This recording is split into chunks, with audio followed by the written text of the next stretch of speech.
मोदी पर आपत्तिजनक बयान सामने आ गया है। मध्य प्रदेश के गृह मंत्री ने एफआईआर के आदेश दे दिए हैं इसी बयान को लेकर कि राजा पटेरिया के खिलाफ एफआईआर के आदेश। लेकिन करुण ऐसा लग रहा है कि प्रधानमंत्री नरेंद्र मोदी के खिलाफ बोलने वालों की होड़ सी लग गई थी और ये दिनों दिन फैशन बनता जा रहा है। बिल्कुल, और शायद इसका खामियाजा भी भुगतना पड़ता है, लेकिन फिर भी समझने को तैयार नहीं कांग्रेस के नेता। राजा पटेरिया के खिलाफ अब एफआईआर के आदेश, ये बड़ी खबर हम आपको बता रहे हैं इस वक्त। एमपी के गृह मंत्री ने एफआईआर के आदेश दिए हैं।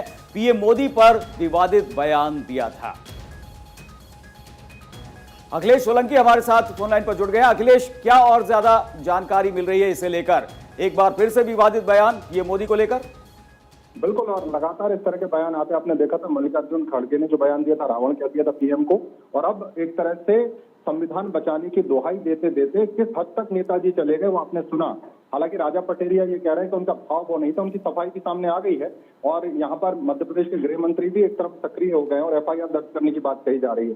बीजेपी ने इस पूरे मुद्दे को मध्य प्रदेश में बहुत हाथों हाथ ले लिया है, क्योंकि प्रधानमंत्री के नाम को लेकर अगर कोई भी टिप्पणी होती है तो बीजेपी उस पर कैसे काउंटर करना अच्छी तरह से जानती है।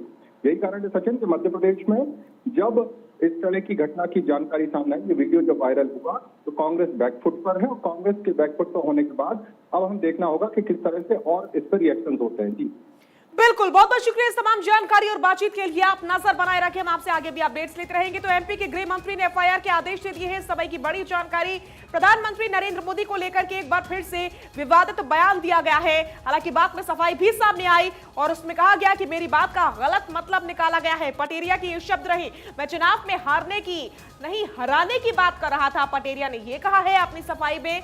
लेकिन सवाल यह कि आखिर प्रधानमंत्री पद की गरिमा का ख्याल रखना आखिर क्यों राजनेता, खास करके कांग्रेस पार्टी के जो नेता हैं, वो बार बार भूल जाते हैं। आपको याद होगा कुछ दिनों पहले एक रैली हुई थी और इस बात का जिक्र प्रधानमंत्री नरेंद्र मोदी ने खुद कहा था कि आजकल मेरे प्रति विवादित भाषणों का ऐसा लग रहा है सिलसिला लागू जारी रहेगा। कोई मुझे रावण कह देता है, कोई मुझे कुछ और कह देता है, हिटलर कह देता है। तो प्रधानमंत्री नरेंद्र मोदी ने भी ये बात कही थी, ऐतराज जताया था और बोला था कि मेरा विरोध हो रहा है तो मुझे इससे फर्क नहीं पड़ता क्योंकि मैं तो अपना काम कर रहा हूं। लेकिन एक बार फिर से यहां पर एक और नेता की ओर से प्रधानमंत्री मोदी के ऊपर विवादित बयान सामने आ गया है। बिल्कुल, लगातार होड़ सी लगी हुई है यहाँ पर। ऐसा लगता है कि कांग्रेस नेताओं में और पीएम के खिलाफ इस तरह की टिप्पणी करने से वो बाज नहीं आते। ऐसा लगता है कि सुर्खियों में बने रहने के लिए वो विवादित बयान देते हैं जो कि उनके खिलाफ ही चला जाता है। पीएम मोदी और तमाम दूसरे बीजेपी के नेता इसे भुनाते हैं।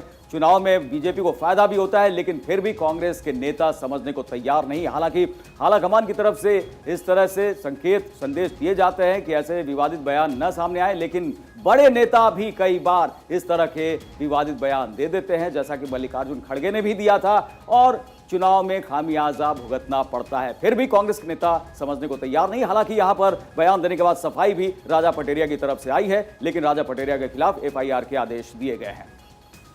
और इस बीच एक और ब्रेकिंग न्यूज मिल रही है। तरनतारन में आतंकी हमले का